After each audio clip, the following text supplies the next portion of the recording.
Queridos, vamos abrir nossas Bíblias em Neemias, capítulo 2. Mas antes de ler o texto, deixa eu te apresentar o contexto. Houve uma invasão em Jerusalém e muitas pessoas foram levadas para a Pérsia. Entre eles foi levado um homem chamado Neemias. Alguns pegaram um trabalho pesado e a vida ficou difícil, mas o Neemias, ele se deu bem. Por quê? Porque ele se tornou copeiro do rei. Pastor, o que faz o copeiro do rei? O copeiro do rei é quem serve o rei comida, bebida, o vinho do rei. Ele está o tempo inteiro assessorando o rei. O rei precisa falar com alguém, o copeiro muitas vezes vai lá e chama essa pessoa. Ele passa a ser meio que um assessor direto do rei. Então ele tem regalias. Ele, em alguns momentos, passa a ser até mesmo um conselheiro do rei. Por quê? Porque o rei está reunido com os ministros, com os secretários, ele está do lado, ele ouve tudo, e ele convive muito com o rei, então ele acaba dando uma palavra, uma opinião. Neemias está numa fase tranquila da vida, comendo bem, bebendo bem, dormindo bem, tudo bem, tranquilo. Porém, aconteceu um detalhe. Um dia, o irmão dele, chamado Anani, foi visitá-lo na Pérsia. E quando chegou lá, ele perguntou para o Anani: Anani, como é que está o povo da nossa cidade lá em Jerusalém? O Anani começou a chorar. Começou a chorar e falou assim: cara, está terrível. O nosso povo está numa pobreza danada. Ele falou: por quê? Porque os inimigos destruíram os muros da cidade e as portas da cidade. A parte dos muros que eles destruíram e mais as portas que eles destruíram faz com que a cidade não tenha proteção. Então os inimigos entram na cidade e roubam tudo que a gente planta. A gente tem um animalzinho, começa a engordar para depois fazer procriar. Eles vão lá e roubam os animais. As moças muitas vezes são roubadas, muitas vezes estupradas. Os velhos não são respeitados. As crianças não têm esperança de dias melhores. Está muito difícil. O Neemias começa a chorar. Chorar muito. Ele pergunta para o Anani. Agora a Bíblia não diz isso em detalhes, mas eu estou fazendo uma conjectura em função do que o texto diz. Eu acredito que ele perguntou sobre pessoas de lá. Acho que ele perguntou: e seu Zé, como é que está? Seu Zé morreu. Morreu de quê? De fome. Levaram o milho que ele tinha, a cevada que ele tinha, levaram a despensa toda. Ele não pediu nada a ninguém, ou ninguém deu para ele, ele morreu de fome.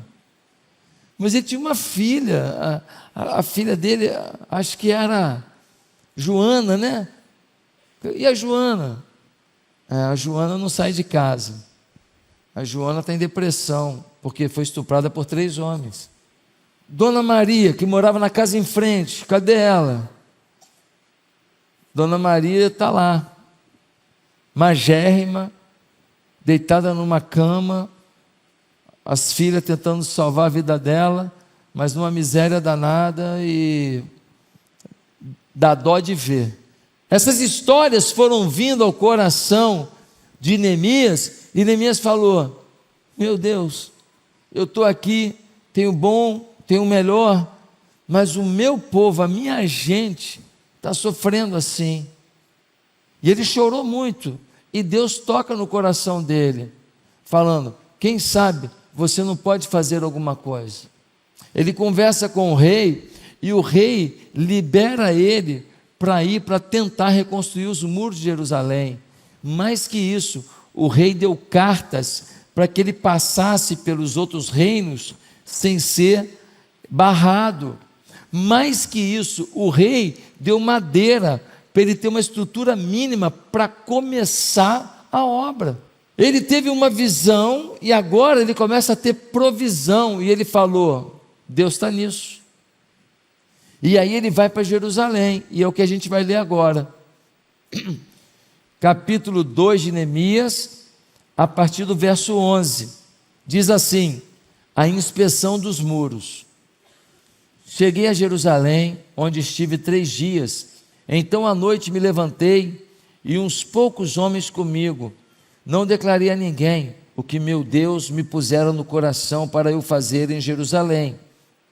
Não havia comigo animal algum, senão o que eu montava. De noite, saí pela porta do vale, para o lado da fonte do dragão, e para a porta do monturo, e contemplei os muros de Jerusalém, que estavam assolados, cujas portas tinham sido consumidas pelo fogo. Passei à porta da fonte e ao açude do rei, mas não havia lugar por onde passasse o animal que eu montava. Subi à noite pelo ribeiro e contemplei ainda os muros. Voltei e entrei pela porta do vale e tornei para casa. Não sabiam os magistrados aonde eu fora nem o que fazia, pois até aqui não havia eu declarado coisa alguma, nem aos judeus, nem aos sacerdotes, nem aos nobres, nem aos magistrados, nem aos mais que faziam a obra. Então lhes disse: estás vendo a miséria em que estamos? Jerusalém assolada e as suas portas queimadas? Vinde, pois, reedifiquemos os muros de Jerusalém e deixemos de ser opróbrio. E lhes declarei como a boa mão do meu Deus estivera comigo e também as palavras que o rei me falara. Então disseram: disponhamo-nos e edifiquemos. E fortaleceram as mãos para a boa obra.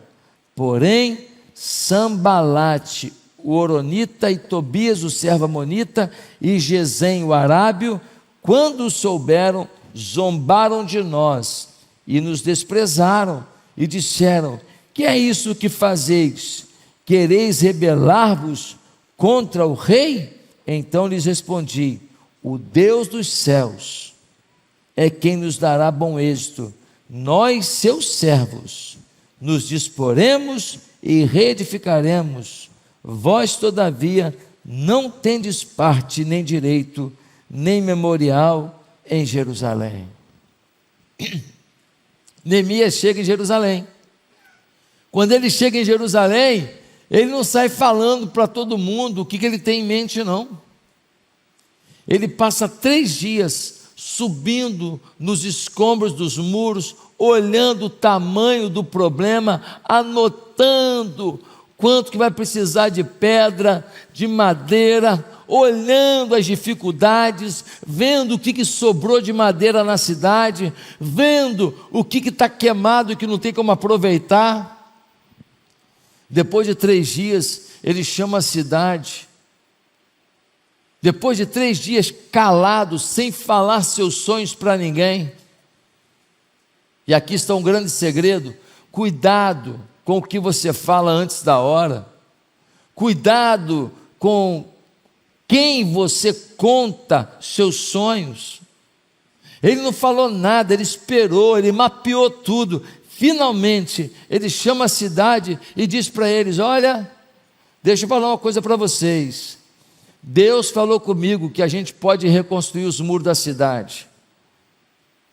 Deus não só falou comigo, Deus me deu prova disso, porque o rei me ajudou. Inclusive eu trouxe madeira suficiente para a gente fazer essa obra. Agora, eu não faço isso sozinho, eu preciso de vocês. Vocês estão comigo? Vocês se animam da gente tentar reerguer os muros da cidade? Deixa eu te falar uma coisa: aqui não se trata de pedra e madeira, aqui não se trata de cimento e pedra. Quando ele está falando vamos reerguer os muros da cidade, o que ele está dizendo? Vamos reerguer a dignidade da cidade. Vamos reerguer a segurança da cidade. Vamos reerguer a tranquilidade da cidade. Vamos reerguer a condição de melhorar a vida das pessoas na cidade. Enquanto os muros estão caídos, as portas estão queimadas, entra e sai o bandido que quiser, o povo que quiser, e toma tudo, explora todo mundo. Ou seja, reconstruir os muros significava reconstruir a vida da cidade. Neemias fala: ei, vocês estão comigo ou não? E no versículo 18 diz assim: então disseram, levantemo-nos e edifiquemos, e esforçaram as suas mãos para o bem. Neemias provocou, os convidou a fazer alguma coisa, mas a cidade disse: estamos juntos, vamos nos esforçar e vamos fazer. Meus irmãos, tudo começou com um homem, Neemias, passou por um grupo mais próximo ali, de liderança, dizendo: nós estamos dentro, e o povão disse: estamos dentro. Com Moisés, quando foi no Egito resgatar o povo, Moisés falou: Deus vai tirar vocês do Egito. Uma liderança que já existia no meio daquele povo concordou, o povo foi junto. Deus falou com Davi: Davi, você vai ter um reino assim, assim, assado. Tudo começa com um homem, passa por uma liderança, chega a um povo. E ele então fala: vamos nessa. E o pessoal diz: vamos nessa. Deixa eu te falar uma coisa. Muitas pessoas frequentam a igreja, mas acham que a igreja tem que fazer a vida dela, e eles têm que fazer a vida deles. Muitas pessoas frequentam a igreja e acham que os alvos, os sonhos da igreja não são parte da vida deles. Eles acham que eles têm os sonhos deles, os objetivos deles, e eles lutam por isso, e a igreja tem os objetivos dela, e ela que siga os seus objetivos e sonhos. Ele até aplaude: parabéns, igreja, mas ele não se sente parte do que a igreja está fazendo. Quem está entendendo? Muitas pessoas frequentam a igreja, mas elas estão tão focadas nos seus projetos pessoais, que os sonhos da igreja não passam por seus corações. Eu gosto muito de futebol, e eu já fui a estádio muitas vezes. E sabe o que me impressiona? Você chega lá, o cara pagou passagem para ir para lá, o cara comprou camisa do time, o cara comprou ingresso, grita e torce para o time o tempo inteiro, deixou de fazer um monte de coisa para ele, para estar lá apoiando o time. E a minha pergunta é: será que o amor ao time vai ser maior do que o amor da gente pelo reino de Deus?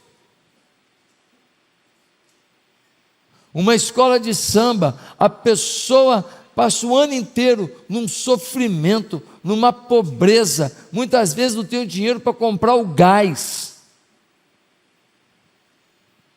Muitas vezes o médico lá do SUS fala: ó, compra esse remédio. A pessoa não tem dinheiro para comprar um remédio de 30, 40, 50 reais que seja, mas paga fantasia cara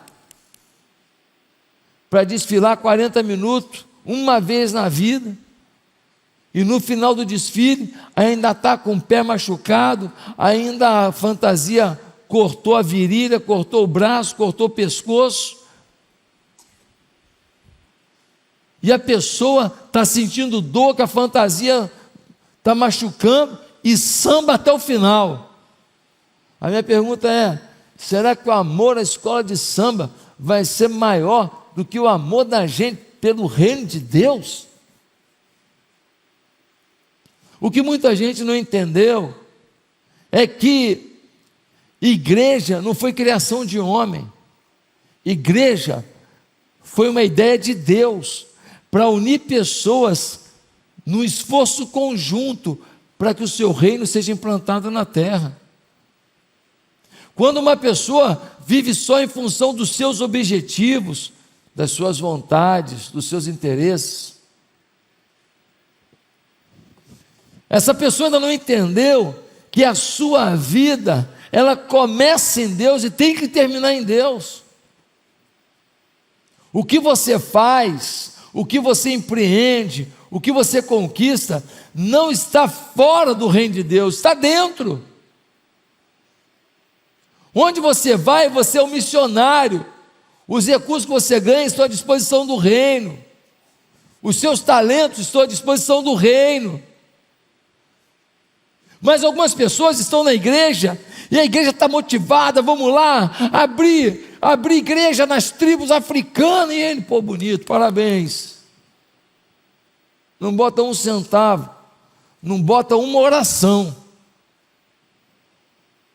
E a igreja fala, olha, nós estamos pagando o terreno aqui, vamos fazer uma catedral ali, e nós vamos ter uma estrutura, e vamos subir um prédio aqui, e isso aqui vai ser o maior celeiro de envios de missionários de uma igreja que o Brasil já viu. E o cara fala, parabéns, pastor visionário, hein, parabéns. Ele não bota um centavo, ele não bota uma oração, ele não bota um trabalho. Ou seja, não é que ele não gosta de mim, não gosta da igreja, não é isso, é que ele se acostumou de sentar num banco e de ouvir, de aplaudir, mas de não viver. E nós precisamos entender que Neemias sozinho não ia reconstruir nada. Neemias sozinho não ia levantar uma pedra.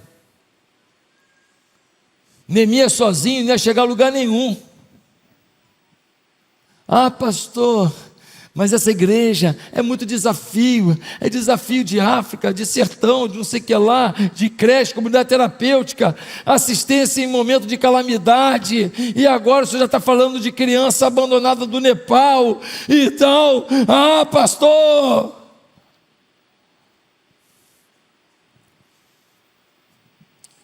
Quando a igreja tem desafios, os desafios revelam muito sobre a igreja. Os alvos desafiadores da igreja revelam muito sobre a igreja. Eu queria que você pensasse comigo, o que essa motivação da igreja tem revelado?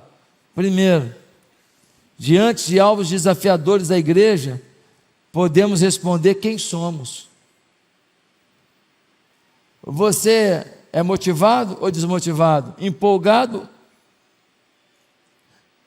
Você é apoiador ou enfraquecedor? Você é alguém que coopera ou é um antagonista?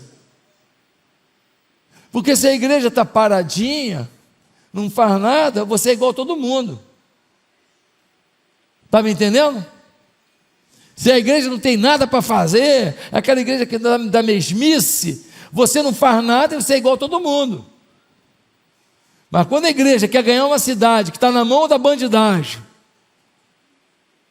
quando a igreja quer ganhar uma cidade que está na mão da violência, quando a igreja quer mudar um país que está na mão da falta de lei por parte da própria justiça, aí, querido, ou você se engaja, ou então você está dizendo muito bem quem você é no reino. Um desafio faz você saber quem você é. Porque se estivesse na mesmice, estava todo mundo igual. Um bando de Zé Ninguém, paralisado, e estava tudo bem. Segundo lugar, o desafio da igreja, com ele, podemos responder para onde queremos que a igreja vá. Qual é a nossa visão? É interessante que muita gente tem uma visão para si.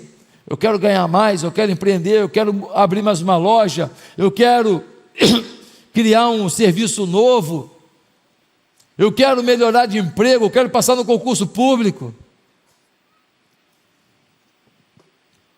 Mas qual a sua visão para o reino de Deus? Não, eu tenho visão para mim. Pois é, mas qual é a visão do reino de Deus? Você está numa igreja, é um coletivo de pessoas que estão juntas, unidas por uma visão. A visão da igreja é a tua visão? Jerusalém seria exterminada em definitivo. Jerusalém ia acabar. Aquele povo seria exterminado se eles não fizessem alguma coisa. Ei, o nosso país vai acabar, nossa cidade vai acabar se a gente não fizer alguma coisa. A liberdade vai acabar se não fizermos alguma coisa. A tranquilidade das crianças vai acabar se não fizermos alguma coisa. Nós precisamos entender que é o amor de Deus que muda um país e muda uma cidade. Nós temos que promover o amor de Deus nesse país. Mas não. Qual é a sua visão? Queriam os muros levantados, mas paravam no desejo. Queriam os muros de volta para proteger a cidade de novo, para ter paz de novo, para ter proteção de novo, para poder o que conseguisse de dinheiro se fortalecer, enriquecer de novo, para fomentar o comércio de novo, para fomentar a agricultura de novo, para crescer de novo. Queriam, mas só queriam. Não tinha uma visão para mudar isso. Neemias chega e fala: eu tenho uma visão. Era a visão de Deus para uma comunidade. E eles disseram: nós estamos dentro da visão. Se você está nessa igreja e você frequenta a igreja, eu fico muito feliz que você vem aqui. Eu fico muito honrado que você está aqui. Mas você precisa saber se você está ou não está dentro da visão. Porque isso tem tudo a ver com o sucesso que Deus tem para a sua vida. Isso tem tudo a ver com o propósito de Deus na sua vida. Isso tem tudo a ver com os milagres de Deus na sua vida. Você dentro da visão é uma coisa, você fora da visão é outra. Alguns não estão em célula até hoje. Alguns nunca foram no Vida Vitoriosa até hoje. Alguns frequentam célula há 200 anos, não lideraram célula até hoje. Eu não estou te julgando, eu estou te perguntando: você está fazendo o seu melhor para que a visão de Deus aconteça na cidade? Você dentro da visão, a igreja avança. Você fora da visão, a igreja está prejudicada. Ah, pastor, então eu vou para o senhor quer que todo mundo tire nota 10, que nem um cara que saiu daqui. O cara é tão cara de pau, que ele saiu daqui e perguntaram para ele: pô, por que tu saiu daqui? Ele foi para outra igreja do bairro. Ah, não, pastor José quer que todo mundo tire 10, pô. Na outra igreja lá eu tiro 5, já está bom. Cara de pau, olha o que ele falou. Ele ainda julgou outra igreja, dizendo que lá a média é 5.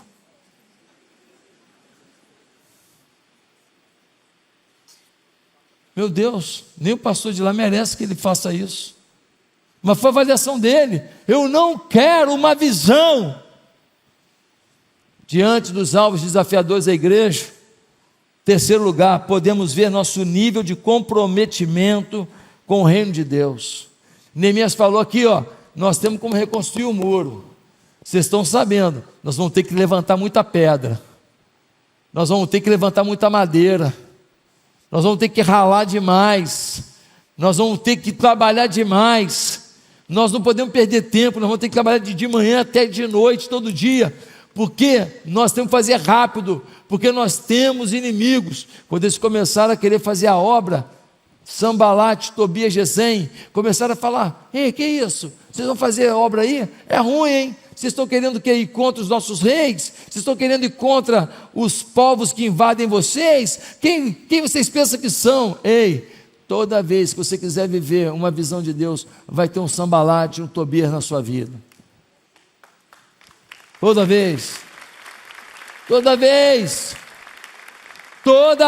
que você quiser fazer alguma coisa maior para Deus, vai ter alguém como oposicionista, às vezes, dentro da sua casa. Eu estava em Londres, pegando um voo para cá. Eu saí de Lisboa para Londres, Londres, Rio de Janeiro. Eu precisei de Lisboa para Londres, eu peguei o quê? Uma turbulência. O avião trepida, dá uma balançadazinha. Se a turbulência for maior, você pode até sair da cadeira. Não foi tão grande assim, mas teve uma turbulência. E aí eu fiz um vídeo que eu postei no meu Instagram. Vocês viram? Quem viu o meu vídeo no Instagram? Os que não viram, deixa eu orar por vocês. Senhor, perdoa essa gente ruim, Pai, que me abandona no Instagram. Gente, você que viu meu vídeo, o que eu disse lá? Resumindo, quem quiser tudo tem que assistir. Resumindo, eu queria sair de Londres para voltar para casa. Eu estava morrendo de saudade, doido para voltar. Mas só tinha um jeito de vir. Não dá para vir a pé. Não dá para vir de helicóptero. Nem tinha helicóptero, dinheiro para isso. Não dá para vir de moto. Só tinha um jeito, de avião. Só que para eu chegar onde eu queria chegar, eu sabia que eu podia enfrentar turbulência. Quem não quer enfrentar turbulência, não chega onde tem que ir. Quem não está afim de enfrentar turbulência, quem não está afim de enfrentar opositores, dificuldades, situações adversas, não está preparado para chegar aonde Deus quer que você esteja. Eu só cheguei no destino que eu queria, nesse lugar. Cheguei hoje de manhã, fui em casa, tomei um banho, um super coffee e vim. Então, para eu chegar aqui e estar vivendo esse momento rico com vocês, pareço cansado? Graças a Deus. Suprarrenal continua. Amém? Amém? Então, gente, para a gente viver isso aqui, para a gente estar vivendo esse sonho junto, a gente tem que enfrentar as turbulências, a gente tem que enfrentar as oposições, a gente tem que acreditar. Deus tem algo maior para você, você tem que acreditar. Agora, qual é o seu comprometimento? Qual é o seu comprometimento com a obra de Deus? Será que você pode cuidar de uma célula? Ah, pastor, pessoal complicado na célula, pastor. Tinha uma mulher na célula, pastor, ficava tirando cera do ouvido, pastor. Pastor, tinha um na célula lá, pastor. Ele levava um bolo duro de R$1,50 no mercado. Pastor, levamos lá um pastelzinho de camarão. Tinha 10 pastelzinhos, ele comeu 8. Pastor, a gente quase matou ele, desgraçado. Pastor, não tem educação, é assim mesmo. Tem gente que é assim, tem gente que é boazinha, leva coisa gostosa, tem gente que vai lá só para comer. Tem que saber lidar com gente, tem que amar gente. Jesus morreu por gente, não morreu por santo, não. Nós temos uma obra a fazer na vida das pessoas, mesmo que sejam complexas às vezes. Qual é o seu comprometimento? Mas os momentos de desafios da igreja, neles também podemos avaliar qual é o nosso nível de humildade e unidade. A igreja decidiu comprar um terreno, então que paguem. Isso não é humilde. A igreja decidiu, você é a igreja, você decidiu. Eu nem estava no dia que foi votado aqui, o problema é seu. Ué, você é time. Imagina que eu fosse jogador pega um time mais ou menos, o Chelsea da Inglaterra. Sou jogador do Chelsea da Inglaterra. Aí eu chego lá, ele fala, toma aí, cara, tu vai ser o camisa 10 do time. Eu, pô, beleza, técnico, que bom. Aí ele olha para o lado, aí eu olho para o lado, o camisa 7 é um cara que eu não gosto. Aí eu viro para o técnico e falo assim, se ele jogar, eu não quero jogar. Isso é falta de humildade. Quer dizer que agora prevalece a sua vontade? Você foi contratado por um time, eu te dei a oportunidade de entrar em campo para jogar, porque alguém decidiu alguma coisa que você não gostou, você não entra no jogo, você não joga o jogo, você não dá o seu melhor, você é maluco? O que vai acontecer com você? Você vai se afastar do time, óbvio, óbvio. Na igreja, a igreja decidiu, vamos viver uma visão incrível. Quem viu o vídeo da Atitude School essa semana, falando sobre síndrome de Down? Nossa, de chorar, as crianças tudo com meia diferente, porque eles foram, eu não sei qual é a simbologia, é para mostrar a diferença, é isso? É isso, Marcelo?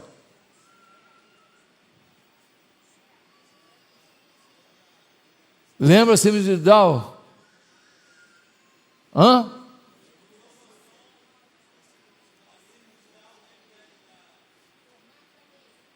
Formato da meia lembra a síndrome de Down, que é o L. É isso? Não sabia, tá vendo? Cultura, esse culto é cultura. Então, gente, a escola já é uma realidade.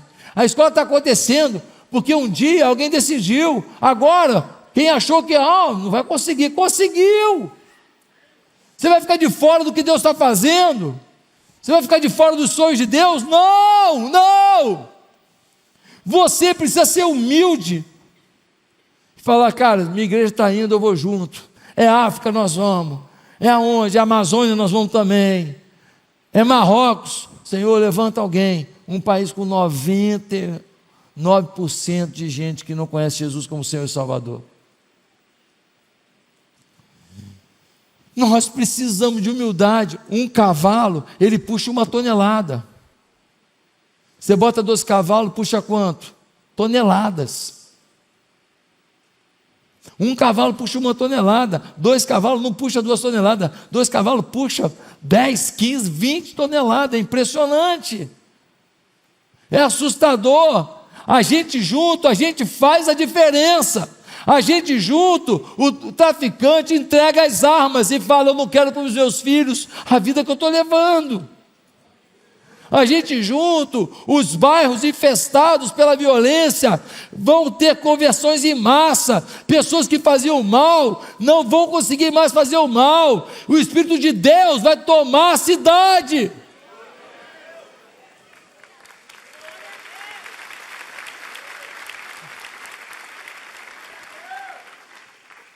Os desafios da igreja também mostra que podemos avaliar nosso nível de integridade. Quando cada parte da família, cada morador de Jerusalém ficou responsável por um pedaço do muro, se um grupo de pessoas daquele pedaço do muro ligasse para os inimigos, falasse aqui, nós estamos no lado esquerdo da cidade, perto do portão tal. Se vocês quiserem invadir aqui, dão dinheiro para a gente aqui, que a gente não avisa que vocês estão vindo, vocês entram por aqui e tomam a cidade de novo. Se alguém traísse a confiança de Neemias, a cidade inteira seria destruída de novo. Mas ninguém traiu.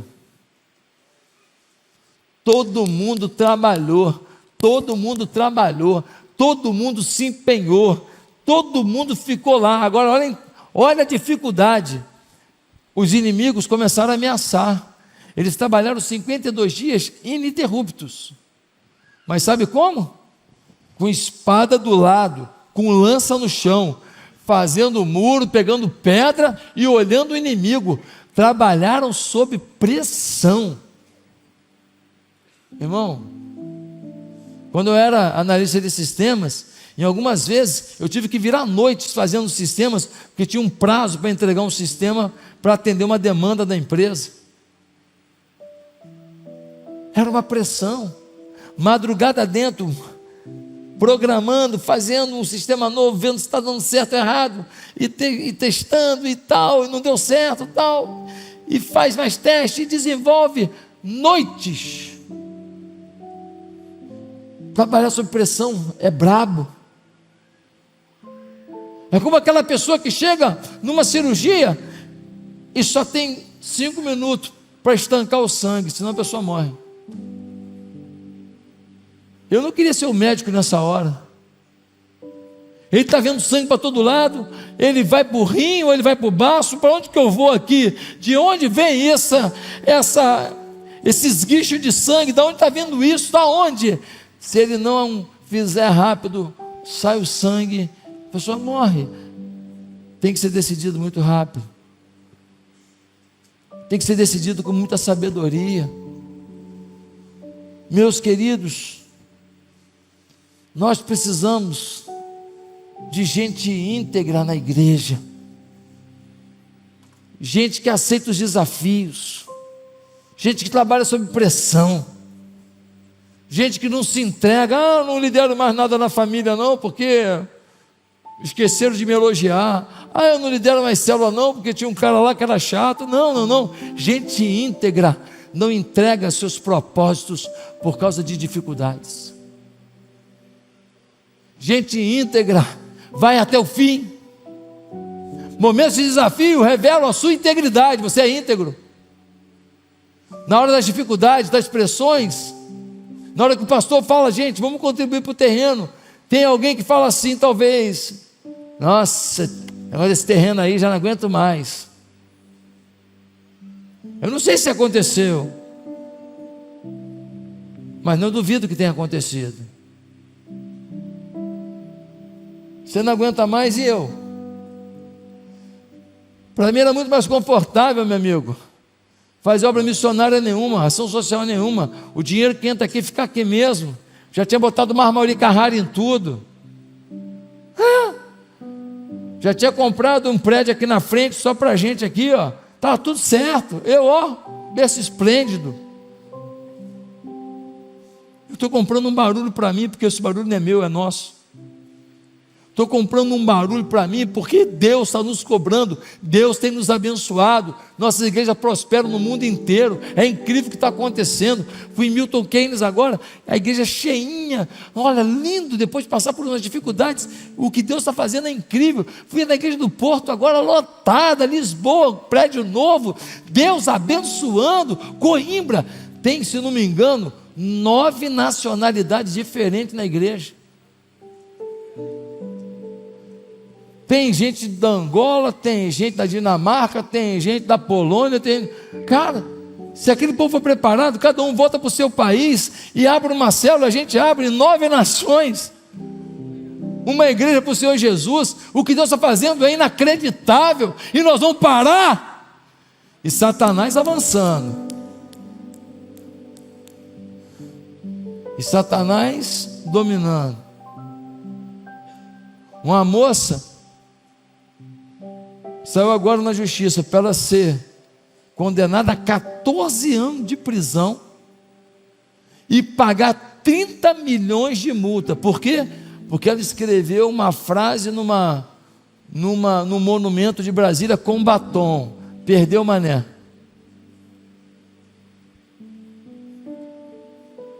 Qual é a coerência disso, irmã Cidália? Irmã,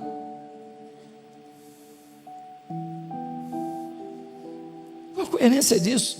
Tirar uma mãe do seio da sua casa, dos seus filhos, dá 30 milhões. Quem tem 30 milhões para dar? Quantas pessoas nesse país têm um patrimônio de 30 milhões, meu Deus? Conta nos dedos da mão. Que país é esse que quem saqueou a empresa pública está solto? E quem escreveu com um batom, que com uma água morna e sabão, lavou e acabou, fica 14 anos preso? Que país é esse? A igreja é o único caminho, com o seu amor, com a sua paz, com a sua integridade, com a sua fé em Jesus. É o único caminho para essa loucura. A imprensa fica calada. A imprensa achando normal, é golpista. Eu não estou falando de direita, de esquerda aqui, estou falando de dignidade. O cara assalta e depois faz um serviço comunitário e está tudo certo. Uma pessoa passa um batom e fica 14 anos preso, tem que pagar 30 milhões. Da onde vai tirar?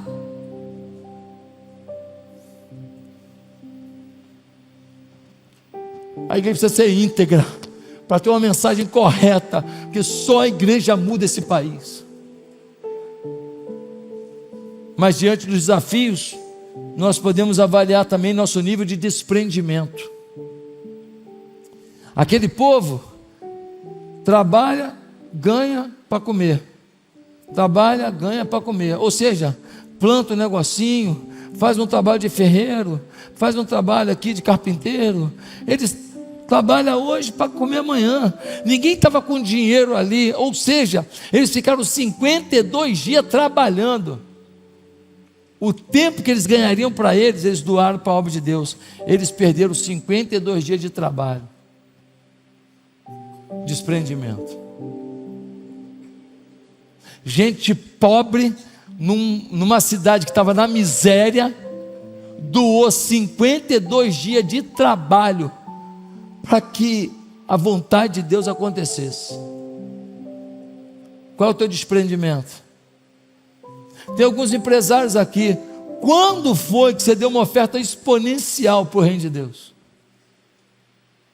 Todo mundo quer um contrato exponencial. Minha empresa fatura 2 milhões por ano. Você gostaria de um contrato de 8 milhões? Óbvio, pastor. Pois é, mas qual é a oferta de amor que você é capaz de dar? Qual é o desprendimento que você é capaz de revelar? Você quer algo exponencial de Deus para você, mas você é incapaz de fazer algo exponencial de você para Deus. Mas eu estou guardando, porque o futuro, fica guardando, Jesus voltou, e o que você poderia ter demonstrado de amor a Deus, estraga aí, queima aí. Meus irmãos, nós estamos na campanha do terreno. Quantos aqui deram uma oferta de amor? Quando tiver o predão lá, bonitão, quando tiver 5, 6 atividades na igreja ao mesmo tempo no final de semana, seus filhos, seus netos sendo abençoados, você vai olhar e falar: caramba, o pastor falava, olha, aconteceu, como tudo que foi falado aconteceu até hoje. E você deixou de receber as recompensas da jornada, porque você não entrou no compromisso da jornada.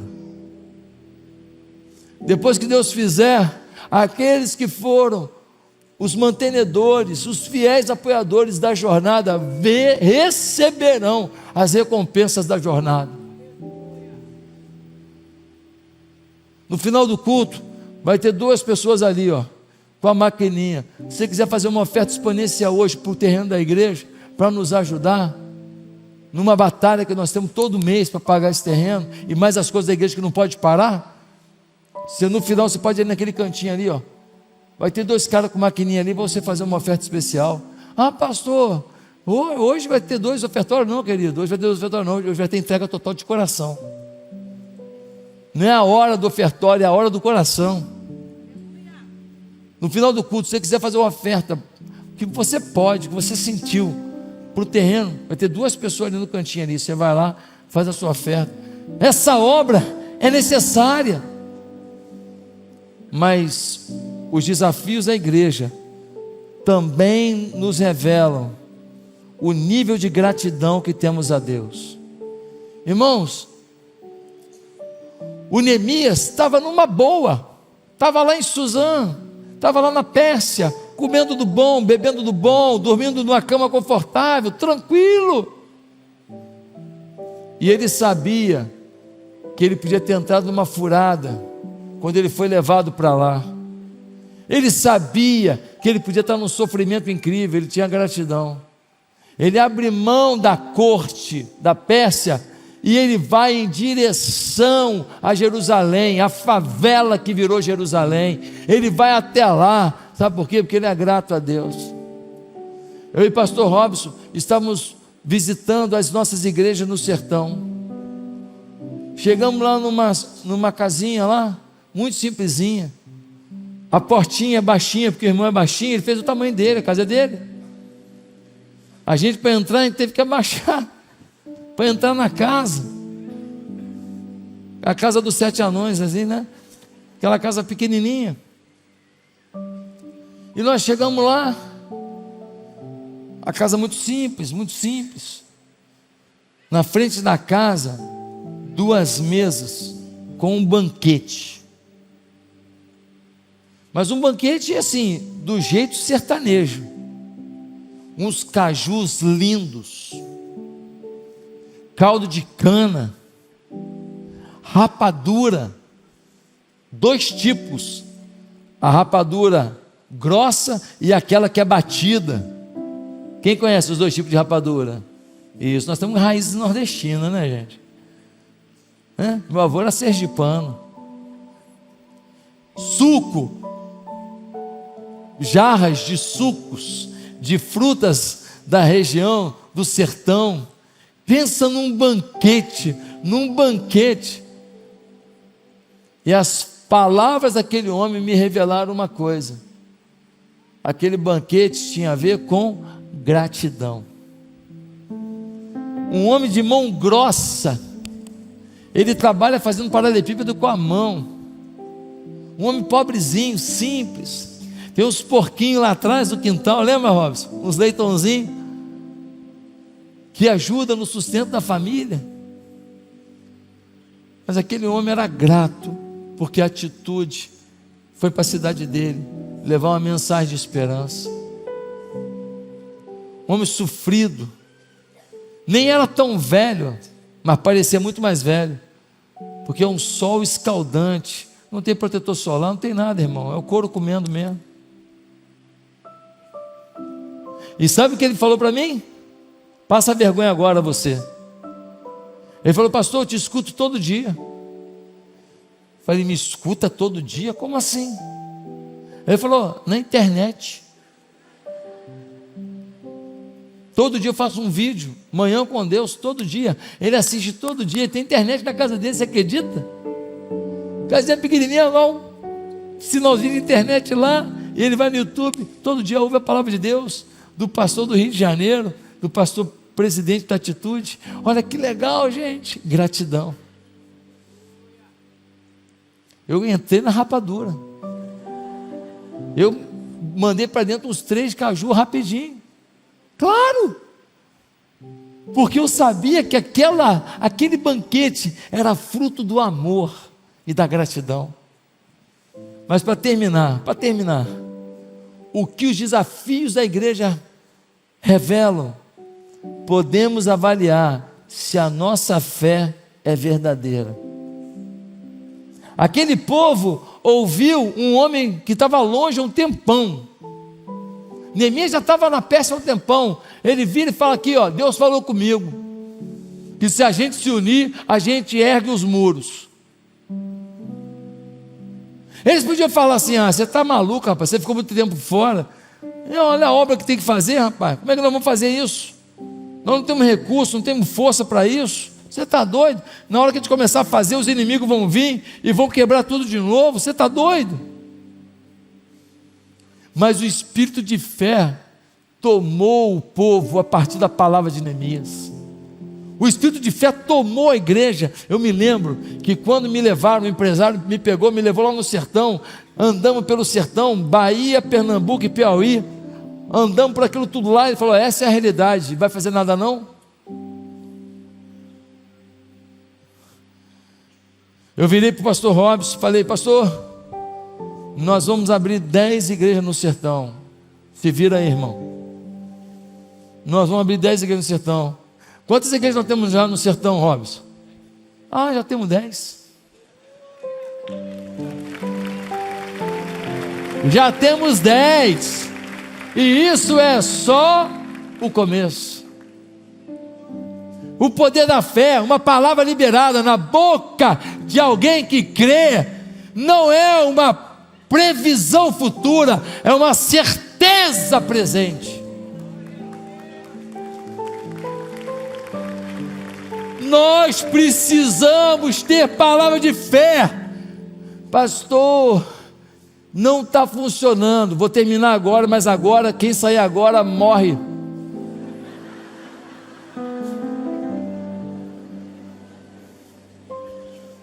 Eu vou falar agora o que você não pode esquecer. Preparados? Câmeras em mim? Qual é o problema? O problema é que você está aqui, ó, palavra de fé, nas suas coisas. Senhor, eu quero prevalecer. Senhor, eu quero multiplicar minha empresa. Senhor, eu quero montar um negócio. Senhor, quero passar naquele concurso público que paga muito bem. Senhor, eu quero que na minha casa haja paz. Senhor, eu quero comprar um apartamento. Senhor, e você está liberando palavra de fé sobre você. E a igreja está aqui, ó. Senhor, queremos alcançar as nações. Senhor, queremos plantar igrejas por esse mundo afora. Queremos que o povo do Marrocos ouça falar do teu amor. Senhor, queremos que o Senhor levante no meio da igreja jovens apaixonados que estudem as línguas e que possam ir para os países pregar na língua daquele país que Jesus Cristo é a esperança. Senhor, nós queremos pagar o terreno, construir esse lugar, fazer desse ambiente uma referência para o Brasil e para o mundo, do que é uma igreja, que é um centro missionário. Deus, vem sobre nós. E você está aqui, continua profetizando aí, porque eu estou nas minhas profecias pessoais. Por isso que não funciona. Presta atenção. O dia que você estiver aqui, ó, vier para cá e falar: Senhor, me usa para a gente alcançar as nações. Senhor, me usa para a gente cuidar das vidas. Senhor, faz com que a igreja atinja seus objetivos. E você libera palavra de fé, e você se envolve com fé, e você trabalha em fé para aquilo que Deus quer fazer no reino. E aí você fala: Senhor, mas tu sabes que eu tenho alguns sonhos pessoais que podem ajudar no reino. Senhor, multiplica os meus negócios, que eu quero ajudar para que isso aconteça. Senhor, abençoa a minha casa para que eu tenha paz e trabalhe para o Senhor. Senhor, restaura meu casamento para que eu possa ensinar alguém a restaurar o seu. Senhor, liberta o meu filho, porque eu quero ter uma história para contar de libertação da minha filha, do meu filho. Senhor, quando você une suas palavras de fé com as palavras de fé do reino de Deus, acontece.